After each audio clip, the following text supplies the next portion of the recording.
normativa. La adecuación normativa, que no era otra cosa sino el trámite o la expedición de una serie de leyes, de normativas, para que el país y la institucionalidad pudiera implementar el acuerdo de paz. Dos, la implementación que le llamamos nosotros de unas políticas públicas tempranas, a través y específicamente con el tema de la reforma rural integral, con lo que le hemos llamado PEDER, o sea, los planes de desarrollo con enfoque territorial, y los PENIS, que eran los planes nacionales de sustitución voluntaria de cultivos de uso ilícito, que esto se tenía que hacer en los primeros, o sea, los PEDER en 170 municipios y los otros en las zonas priorizadas, con un elemento, que esas zonas priorizadas, de los 170 municipios, 119 correspondían a esas zonas también cultivadoras de hoja de coca, amapola y marihuana. O sea que esto se relacionaba en los territorios, y eso está directamente pues relacionado también con el tema de la violencia en los territorios, mejor dicho. Y otros aspectos como los que mencionó Daisy en el tema de víctimas, que era la puesta en marcha de la Comisión del Esclarecimiento de la Verdad, la unidad de búsqueda de personas desaparecidas, y el sistema, o sea, la JEP, la Jurisdicción Especial de Paz, además de otra serie de comisiones. Por ejemplo, una unidad de lucha contra el paramilitarismo dependiente de la Fiscalía, unidad que no funciona en este momento, pues porque el fiscal es el principal enemigo del proceso de paz en Colombia. Entonces, como depende de ello, pues obviamente este mecanismo no funciona. ¿Qué ocurrió? Efectivamente se aprobaron algunas normas. Esas normas, algunas, como tienen, algunas, la mayoría no, algunas, esa fue una de las peleas que tuvimos a lo largo de todo el proceso de la CECIVI. Algunas lograron, en esas normas logramos que se incluyera en la parte de principios o enunciativa, pero no en el articulado el tema del enfoque de género. Entonces, está por ejemplo el decreto del Fondo de Tierras, y dice sí, se entregará tierra prioritaria a las mujeres, pero no dice cuál es el mecanismo para que eso sea efectivo. O sea, para que la tierra efectivamente se distribuya a las mujeres. Hablaba también Daisy del tema de los PEDER. Lo fundamental, tanto de los planes de desarrollo con enfoque territorial y de género, como los planes nacionales de sustitución voluntaria, lo fundamental de estos planes es la participación de los territorios y de las comunidades. Pero eso es lo que no ha habido, porque el gobierno limitó esas participaciones. Tú dabas una cifra de ¿cuánto? Hubo 1.200 asambleas. 1.200 asambleas, efectivamente, pero con un número reducido. Y eso no daba garantía. Y un agravante, que la composición de las organizaciones que asistían a estos eventos la elegía fundamentalmente las gobernaciones y los alcaldes de esos territorios.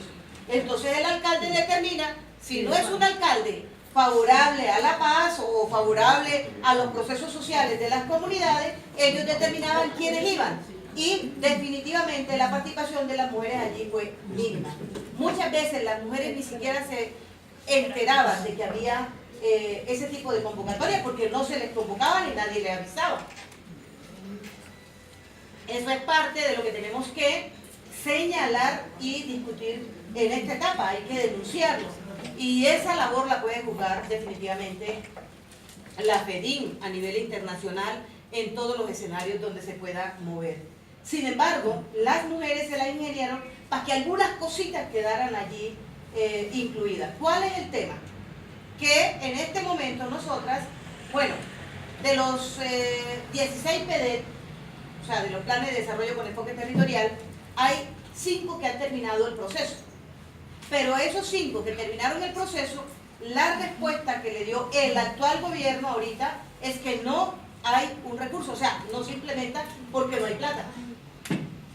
No hay un recurso, un presupuesto asignado. De hecho, en el presupuesto nacional, allí que se está discutiendo en el Congreso de la República, no hay un rubro establecido para el tema de la paz. Él dice, se financiará la paz, se financiará no sé qué otras actividades, pero no hay un paquete específico que diga, este va a ser, algunos dicen que va a ser 2 puntos no sé cuántos billones, cosa que es pírrica con respecto a las necesidades que se tienen actualmente para la implementación del acuerdo. Eso en materia de política pública le llamábamos nosotros, porque era una implementación temprana en estos 2 primeros años. Tenía que ser efectiva la implementación de los PEDET y de la sustitución voluntaria en estos 2 años. Pero lo que se ha encontrado es que no se ha avanzado, que no hay recursos y por el contrario, la respuesta en los territorios es el asesinato a los líderes y lideresas sociales, con un agravante. El asesinato a los líderes y lideresas sociales está dirigido fundamentalmente a la gente que está comprometida con la paz. Es decir, es un patrón, es sistemático. Es la gente que está en los planes de desarrollo, es decir, en los PEDET, que está en la sustitución voluntaria y la gente que está como reclamante de tierra, esto es de la ley 1448, en definitiva es la gente que está en los territorios peleando por la paz y allí están vinculadas también, o sea, allí han asesinado también a mujeres y además son mujeres que están asesinadas, digo, muchas mujeres están amenazadas, a otras les han hecho atentados.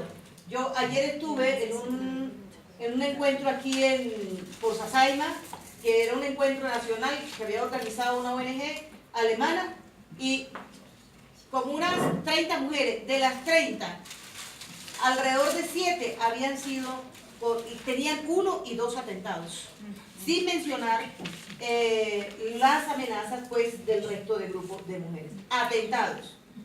De esas, por ejemplo, mujeres de Córdoba, 2 compañeras de Córdoba con 2 y 3 atentados, y a una de ellas, la última, por yo traje la revista de Semana, cuando fueron a asesinarla, como no la encontraron, le degollaron a un hijo, por ejemplo. Cosas de esas. Volviendo al tema del Congreso. El Congreso, entonces, tenía que expedir esas leyes. Repito, la mayoría de las normas no se expidieron. El gobierno utilizó una estrategia, que fue la de, nosotros le hemos llamado la de pedacear la normatividad del acuerdo. Hemos hablado, el primer punto era la reforma rural integral. Para eso se necesitaba una gran normatividad, una gran ley que incluyera el fondo de tierra, que incluyera el catastro, que incluyera la distribución, o sea, los planes nacionales, porque el acuerdo, el punto rural tiene como 3 componentes. Uno es el uso, ¿cómo es? ¿El uso y qué de la tierra? Uso y tenencia de la tierra. Uso y tenencia de la tierra. Uso y tenencia de la tierra. Allí cabía lo del fondo, que son 3 millones de hectáreas que tienen que entregarse de manera gratuita durante 12 años y 7 millones que había que legalizar gratuitamente de la gente que posee su tierra pero que no tiene los títulos. Y fundamentalmente las mujeres, porque las mujeres, por ejemplo, por el hecho de la violencia, algunas se quedaron en los territorios, permanecieron en los territorios, las que no lograron ser despojadas, pero ellas no tienen la escritura de esas propiedades, porque nunca fueron propietarias, o sea, nunca estuvieron las escrituras a nombre de ellas, o porque la familia nunca la tituló. Entonces, en todo caso, la mujer no tiene la titulación de esa tierra. El otro aspecto era lo de los PEDET y el otro final son los planes nacionales, que eran planes de educación.